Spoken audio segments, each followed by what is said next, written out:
Okay, so this cut is 1 day old, and just to demonstrate the cut quality, I do have the Cub Cadet stripe kit attached, or installed I should say, and I'll just give you a quick demo and look at that later on in the video. But the Cub Cadet does a good job striping. I'm definitely impressed with the cut quality. This is just kind of a quick and dirty mow yesterday. I'll also point out we're very late July and it's been upper 80s, 90s most days, kind of a dry spell as well. So the lawn is not particularly plush at the moment. You can see there are some kind of dead spots creeping through. I think those stripes are a little bit more pronounced when the grass is in a little bit better shape health-wise, but overall I'm still happy with it. All right guys, I'm just going to show you the other side of the lawn here. Don't mind my trashy little kids pool. This video is probably not going to capture just how steep that incline is there, but that's a pretty steep slope, which was again one of the concerns that I had when I purchased the machine. I wanted to make sure I would be able to get enough strength to get up those hills, have the transmission hold up, traction, all those types of things. And for 99% of my property, the GX54 does that with ease. No problem at all getting up the hills, even towing carts, and I have a utility trailer as well, 5x8, that it takes care of with no issues. Getting around these trees, you know, again, that's on a slope. Probably the toughest spot is actually right in front of us here. And that's because this was actually a concave slope when I purchased the property. I brought in topsoil and have since kind of smoothed it out as best I could, seeded it and so on. But that soil there in front of us is the least established on the property. So it's a little bit softer. The rest of the property is, you know, untouched from when I purchased it, and that's, you know, that's solid ground there. This is a little bit softer. You can occasionally run into issues with traction. You know, you just want to make sure you're feathering the gas right and you're not jamming on it and you're not turning up the hill. So other than that, the GX54 has been great. And of course the new model would have the diff lock, and that would probably help me out in this section. And then just occasionally, if you're a little overzealous getting around those trees, but overall I'm happy with it.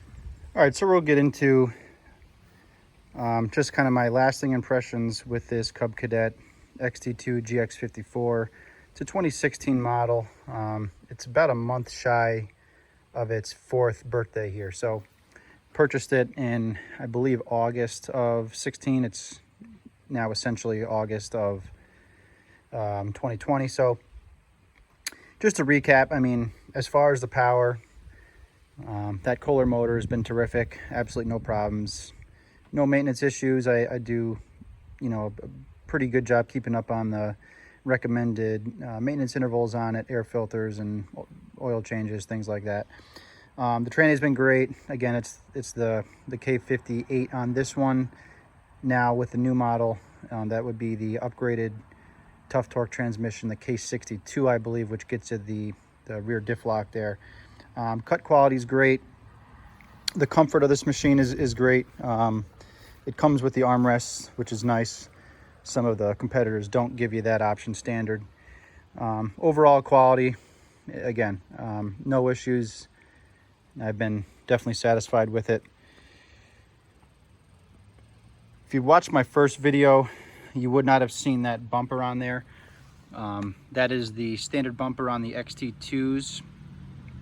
The XT1s give you just a single tube push bumper there. My previous video, I had my snowplow mount attached, and if you notice those apple trees and stuff like that in my backyard, that push bumper comes in handy, so I figured I might as well throw that back on there. And as far as just other modifications to it, you'll see there's no chute coming out of the mower deck. That's because I have the mulching kit installed. The mulching kit is going to basically plug off your chute you actually have to separately detach the chute. And there's mulching blades as well that you install. And the idea behind that is it's going to suck up your grass, chop it up, and provide nutrients back into the lawn as opposed to shooting out your clippings into your grass. So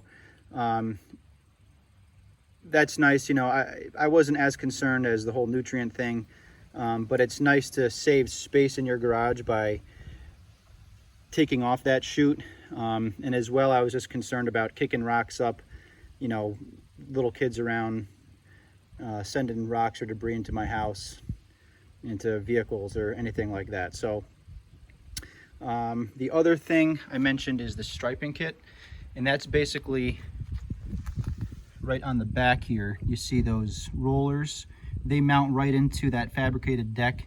So the deck actually comes, you can probably see the bolts there too, with pre-drilled holes in that deck for the purpose of attaching the striping kit if you so choose, and it does a good job. You know, it's basically going to allow you to push the grass down as you're driving it one direction or the other, and the light will reflect off it and give you that stripe look. So those are kind of some of the things I did to it. I mentioned some of the pros. As far as some of the cons, definitely the major thing I ran into would be this push button starter. It was something I was a little skeptical of. And if I was to start this up, I mentioned that this was a 100-hour review. If I was to start this up, you would not see 100 hours on this digital odometer.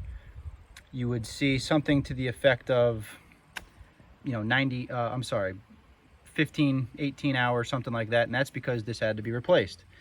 So right now I'm at approximately 100 hours, I think just shy of that. So when this went bad, maybe at 80-ish hours, they had to replace it with a new one, and it reset the odometer back. So that was covered under warranty. I was running into issues where periodically and very, you know, infrequently, it wouldn't start. And it would always start back up, and then it got to the point where it just stopped. It failed to start on me. And we ruled out safety switches and all those things, and the dealer did replace that switch under warranty, which was fine. It was at the tail end of the warranty. The issue was that they had the machine for probably a month, and that was because of a part availability issue.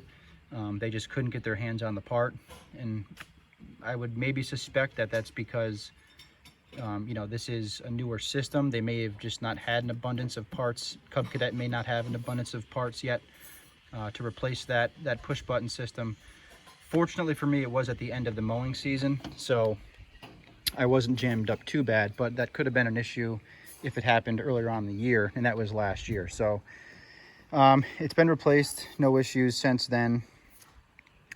I would say if I was to do it all over again, I would probably give more consideration to the Husqvarna TS354XD, which retails at the same price as the new XT2 GX54d at $3,899, so $3,899. It's going to give you a lot of the same specs. It's going to substitute a Kawasaki motor for the Kohler motor here. It's going to give you the 54-inch fab deck, just like this one has. It's going to give you actually slightly bigger tires, 23-inch tires as opposed to 22 on this one. My understanding with those 23-inch tires is that you can't put tire chains on it. I don't know if it just is a clearance issue with the rear fender. Don't hold me to that, but that's what I've heard from a Husqvarna owner. So, you know, that would be another model I would consider for sure if you're doing your research. You can also look at the Simplicity Broadmoor, which comes in at a starting price of $38.99.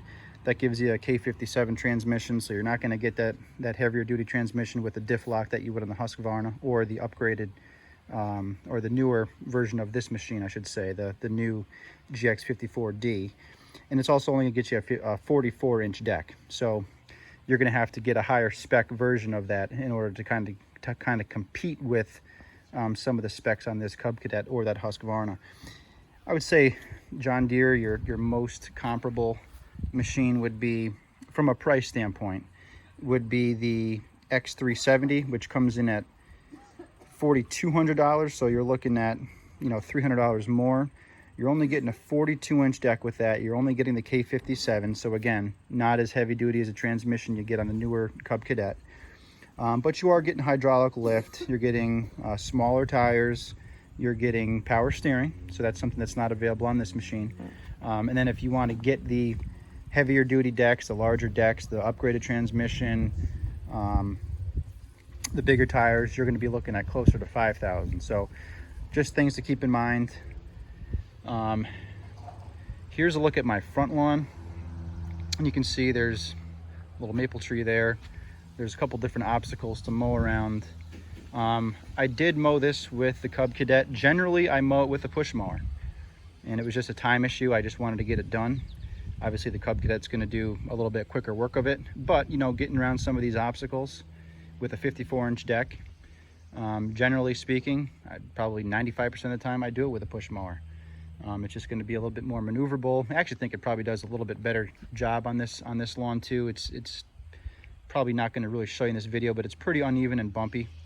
So again, it comes down to what's going to suit your property the best. Certainly in my backyard, the 54-inch deck is phenomenal.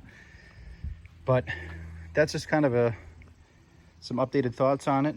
Overall, I would absolutely recommend it. It's been a great machine for me. I don't have any regrets. One other thing I'll show you, if you can see here, there is a little scratch on that plastic hood, and I actually bumped a tree branch pretty hard. So just those of you that have concerns with the plastic hood, you know, considering how hard I banged that tree branch, to be left with just that little scratch, which I could probably even buff out if I really wanted to, I'm pretty happy with it, you know. So that's how it held up well. That's held up well. And again, I'm running this thing in the wintertime. I'm running it in all kinds of weather. The Husqvarna, I believe, does give you a steel hood, so if that's a big matter to you, maybe look at the Husqvarna. But any questions, comments, feel free to leave them below. I wish you good luck in your search. Take care.